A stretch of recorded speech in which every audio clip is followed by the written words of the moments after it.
इस कार्यक्रम के पुण्यार्चक हैं श्री वर्धमान श्वेतांबर स्थानकवासी जैन श्रावक संघ ट्रस्ट, उपाध्याय प्रवर प्रवीण ऋषि चातुर्मास समिति।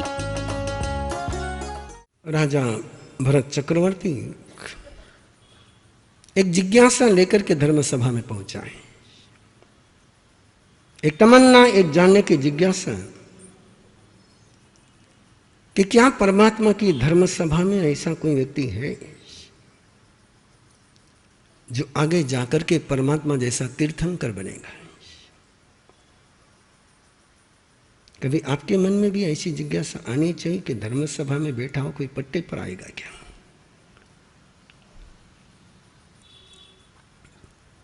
ऐसी भी तमन्ना होनी चाहिए कि मैं कब पट्टे पर आऊंगा।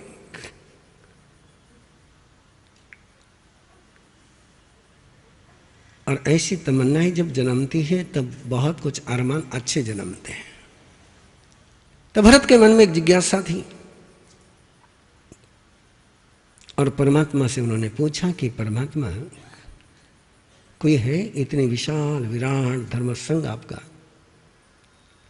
जो आपके प्रति पूरे समर्पित है, जो बहुत गहराई से साधना कर रहे हैं, आपके ही गाइडेंस में साधना कर रहे हैं, आपके निर्देशन में साधना कर रहे हैं, आपका आलंबन उनको साधना के लिए मिल रहा है। क्या आपके साथ साधना करने वाले की किसी में ऐसी योग्यता आई है कि जो आपके जैसा तीर्थंकर हो जाए। और पूरी सभा में सन्नाटा छा गया कि सवाल सबको लेकर के था और पता नहीं किसका भाग्य खुलने वाला, किसकी लॉटरी खुलने वाली। पूरा सन्नाटा छा गया और सन्नाटा का पहला वाक्य जब मुंह से निकला तो सभा सकपका गई कि भरत, समूह शरण के अंदर कोई नहीं है कि जो मेरा जैसा तीर्थंकर भविष्य में होगा। सब फेल हो गए। लेकिन भरत, समूह शरण के दरवाजे पर एक व्यक्ति खड़ा है जिसने वेश बदल लिया है, ड्रेस चेंज कर दिया है। मेरे से जो साधना ली थी वो उसने छोड़ दी है, लेकिन मुझे नहीं छोड़ा है। साधना छोड़ दी है, रास्ता छोड़ दिया, लेकिन मुझे नहीं छोड़ा है।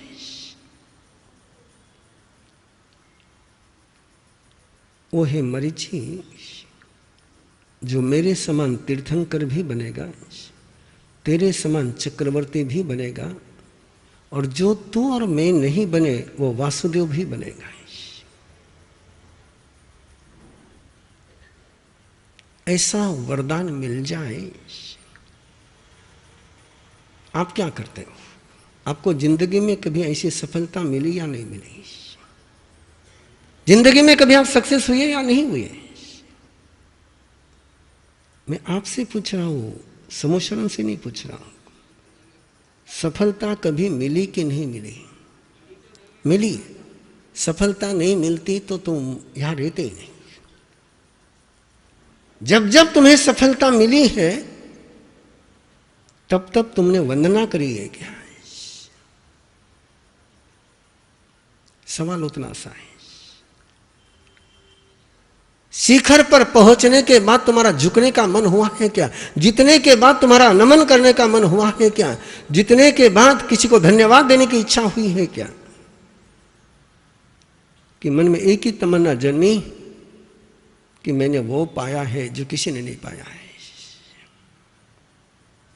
मैं मेरे कदमों से चलकर मंजिल पर पहुंचा हूं। क्या भावनाएं जन्मती है? जिंदगी में बहुत सारी सफलताएं आपको मिली है, चाहे सत्ता के क्षेत्र में होगी, चाहे संपत्ति के क्षेत्र में होगी, चाहे परिवार के क्षेत्र में होगी, चाहे सामाजिक क्षेत्र में होगी। ऐसा दुनिया में एक भी व्यक्ति नहीं है कि जिसको जिंदगी में कभी सफलता ना मिली हो। लेकिन सफलता मिलने के बाद झुकने का मन हुआ कि अकड़ने की प्रवृत्ति शुरू हो गई।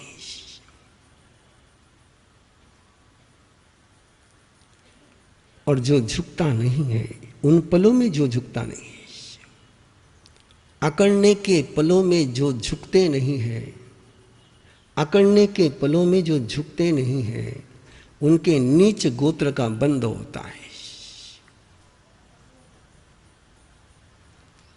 गुस्सा करने के पलों में जो प्यार नहीं कर पाते, अहंकार करने के पलों में जो झुक नहीं पाते।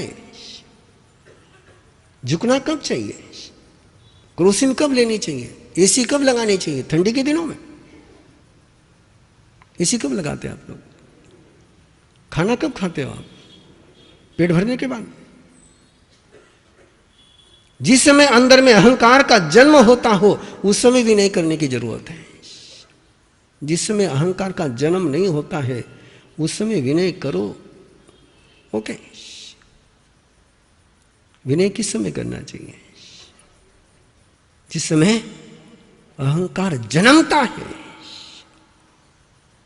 क्षमा कब करनी चाहिए? जिस समय गुस्सा नहीं आए तब, कि गुस्सा आए तब। संतोष कब करना चाहिए? जब मिलता है तब, कि जब नहीं मिलता है तब। यही सूत्र है आपका। नहीं मिलता तब आप संतोष करते हो? नहीं। परमात्मा कहते हैं कि जिस समय मिल रहा है उस समय संतोष करो तो सुख है, नहीं मिला उस समय संतोष करो तो मन को सांत्वना है। आज दुकान नहीं चले, कोई बात नहीं, जिसो है उसको स्वीकार कर लो। तो मन में कहीं सिंपैथी आवे, संतोष रो, सुख नहीं मिले उस समय। जिन पलों में वंदन कर नहीं सकते हो उन पलों में वंदन कर लो तो उच्च गोत्र का बंध होता है, नीच गोत्र का क्षय होता है। और उन पलों में वंदन नहीं कर पाए तो नीच गोत्र का बंध होता है। वंदनाय न मनते जीवे किम जनय। मरीचि ने उस समय वंदन नहीं किया। मरीचि उस समय अहंकार में चला गया और करीबन करीबन न जाने कितनी बार मैं मरीचि बना। उन पलों को याद करता हूं कि जिसमें सफलता मिली उस समय झुकने का मन हुआ नहीं। उस समय लगा कि I am a special, I am a super.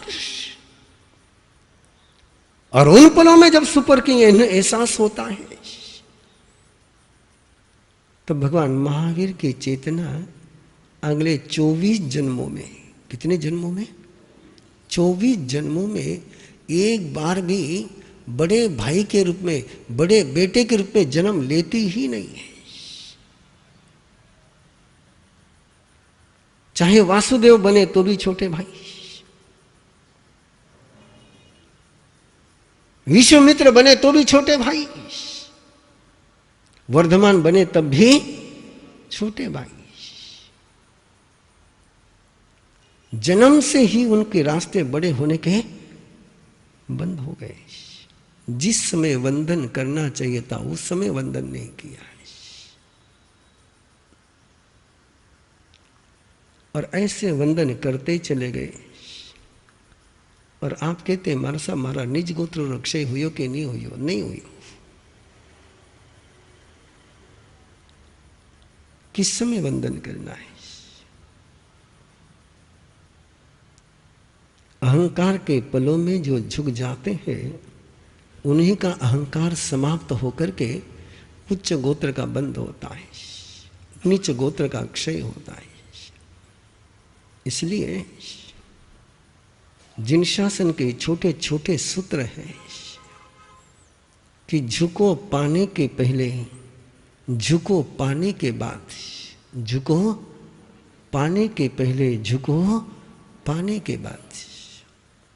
और इतना छोटा सा सूत्र यदि आपके घर में शुरू हो जाए, इतना छोटा सा सूत्र यदि आपके परिवार में शुरू हो जाए, इतना छोटा सा सूत्र अपने संघ में शुरू हो जाए, इतना छोटा सा सूत्र अपने पर्सनल लाइफ में शुरू हो जाए, तो जिंदगी क्या बन जाएगी। वंदन करने का मीनिंग है कि जिन पलों में मुझे जो शक्ति प्राप्त हुई है उसका रास्ता में खुला रखूं। अहंकार रास्ते बंद करता है। अहंकार की बहुत सारी परिणाम है, लेकिन सबसे पहला परिणाम है कि शक्ति आने के, आशीर्वाद आने के, कृपा आने की, प्रेम आने के रास्ते बंद हो जाते हैं। प्रेम क्यों नहीं मिला? दरवाजा मैंने बंद किया है। सहयोग क्यों नहीं मिला? मैंने रास्ते बंद करे। एक छोटे से बीज को सहयोग मिलता है तो मुझे सहयोग क्यों नहीं मिलता? छोटा सा बीज,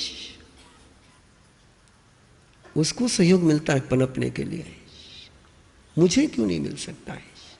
जिसके पास एक इंद्रिय है, बीज के पास कितनी इंद्रिय है? एक इंद्रिय जिसके पास है वो सहयोग ले सकता है, और मेरे पास पंचेंद्रिय और मन होने के बाद भी मैं सहयोग नहीं ले पाता हूं।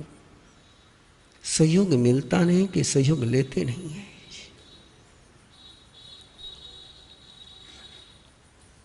आप क्या बोलते हो कि मने किरो सहयोग है? मिले को नहीं। सहयोग मिलता नहीं कि सहयोग लेते नहीं है। लेने की कला चाहिए, और जिसके पास लेने की कला है वो सीमेंट कंक्रीट की दीवार के बीच में भी पीपल का बीज पड़ जाए तो पनपता है। आपने देखा होगा बरगद का पेड़, पीपल का पेड़ कहीं भी पनप जाता है, वो कहीं से भी सहयोग ले लेता है, और आध्यात्म की राह पर वही चल पाएगा, सिद्धि के मार्ग पर वही चल पाएगा जो कहीं से भी सहयोग ले सकता है। और ये सहयोग लेने का सामर्थ्य होना चाहिए, और सहयोग लेने का सामर्थ्य आने का सूत्र है वंदनाय न भन्ते जीवे किम जनई। वंदन करो तो रास्ते खुलते हैं, और वंदन नहीं करो तो रास्ते बंद होते हैं। कुछ बातें बहुत अच्छी थी परंपरा की जो आप लोगों ने छोड़ दी है, और ऐसा व्यक्ति हूं मैं कि मैं आपको वो बातें मेरे लिए सिखा नहीं सकता। औरों के किसी के लिए सिखानी हो तो मैं सिखा देता, लेकिन मेरे लिए सिखाना मुश्किल है। आप प्रवचन सुनते हो, लेने के लिए आए कि देने के लिए आए? वंदन करके लेते हो कि बिना वंदना के लेते हो?